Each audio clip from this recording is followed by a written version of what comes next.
Welcome to Burlap Teachers. Enjoy the video. You'll start by enabling the tool, open Settings, go to Control Center, and add Screen Recording.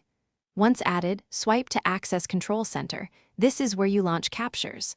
Press the Record button and, if you want voice, long press the icon to enable microphone audio. You do this now because it sets audio routing correctly, otherwise you'll get only internal sound or silence. After tapping Start Recording, a 3-second countdown runs. That gives you time to position the app or screen you want. Once recording is active, notice the red status bar or red pill at the top. That confirms capture.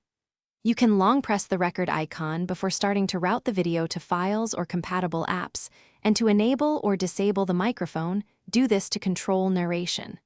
During recording, interact normally. Tap, swipe, and open menus. Animations and gestures are captured. Make sure to enable Do Not Disturb or Airplane Mode to prevent notifications from interrupting or exposing private info. To finish, tap the red bar at the top or return to Control Center and press Stop. The clip autosaves to photos. Once saved, open the clip, use Edit to trim unwanted start or end, and share using the Share Sheet or Export to Files. If the recording lacks audio, make sure microphone audio was enabled and that the app has microphone permission. Toggle it off and on, then record a short test. If you still see no red bar, verify screen recording is still in Control Center and repeat. Thanks for watching. Consider subscribing if this video helped you.